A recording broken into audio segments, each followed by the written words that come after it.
C'est beaucoup plus fort que n'importe quel cours théorique. C'est un challenge. J'ai vu 13 présentations époustouflantes. Des vrais partis pris. On a vécu une émotion intense. Angoulême, Toulouse, BCC, Bruxelles, Rennes, EDS, Nice, Strasbourg, CS Paris, Montpellier, Reims, Marseille,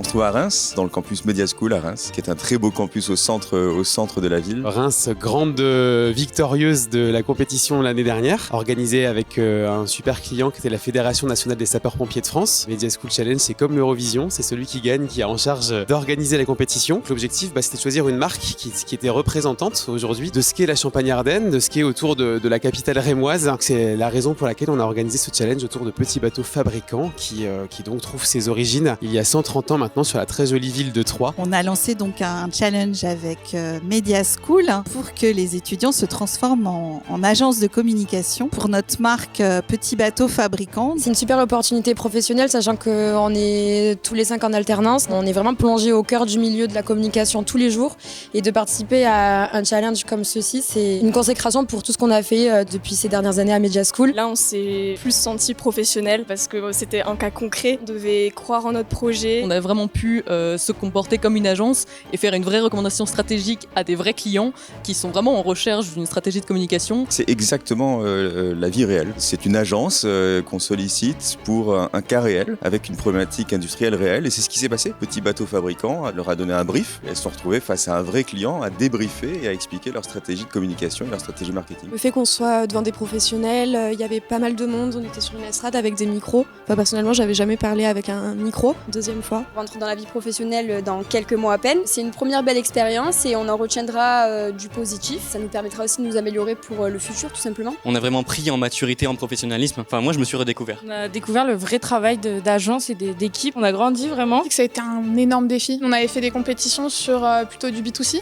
avec des très gros budgets. On se retrouve avec un petit budget mais des idées folles, des idées complexes parce que c'est du B2B. On a pu apprendre quand même beaucoup et se former beaucoup plus sur le B2B qu'auparavant. Mais le fait d'avoir relevé le défi, ça nous a permis de nous prouver à nous-mêmes qu'on pouvait y arriver. Et concrétiser tout ça devant un jury professionnel et devant des personnes qui sont directement concernées par toute notre stratégie, par tout ce qu'on a fait depuis des mois. Donc c'est hyper gratifiant, je pense, pour toute l'équipe. Déjà, c'est une expérience professionnelle énorme et je pense que c'est quelque chose qu'on n'oubliera pas de sitôt. On présente notre projet, donc on nous donne beaucoup de crédibilité. C'est surtout, en tant qu'étudiant, avoir un pas déjà dans le monde professionnel. C'est ce qu'on est amené à faire au long de notre carrière. Donc c'est quand même cool de pouvoir le faire dans des conditions réelles. C'est hyper formateur et ça nous permet aussi d'évoluer aussi personnellement, surtout de prendre du plaisir parce que franchement c'était challengeant mais c'était cool en vrai. C'est cool aussi de partager des moments, c'est pas que du travail, c'est aussi d'être avec des amis et de partager ensemble.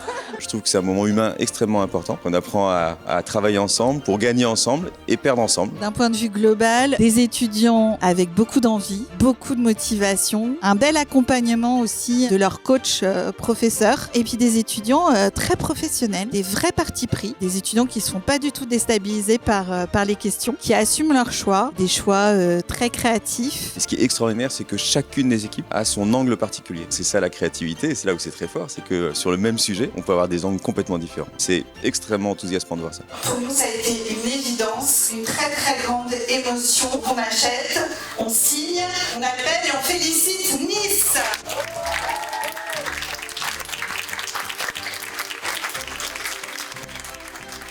Et on a gagné la coupe. On n'y croit pas trop encore. J'y crois pas. On a vécu une émotion intense et c'était comme une évidence. Leur concept, en fait, du début à la fin, était très cohérent et il cochait toutes les cases de notre brief. Une énorme fierté d'avoir choisi cette équipe, d'avoir perçu leur potentiel déjà, de les avoir accompagnés et je pense de les avoir fait grandir. Beaucoup de fierté personnelle, un réel honneur d'avoir réussi dans le sens où c'était pas un challenge facile, ça nous a fait prendre confiance en nous à la dernière minute parce que même à la dernière minute, on était encore en train de réviser encore et encore. La dernière seconde peut faire la différence. Merci à tous les étudiants, même ceux qui n'ont pas gagné aujourd'hui. On va piocher des idées aussi un petit peu partout. Un grand merci à l'ensemble des équipes qui ont participé à ce challenge Petit Bateau Fabricant. On leur ramène où la coupe ? À Nice.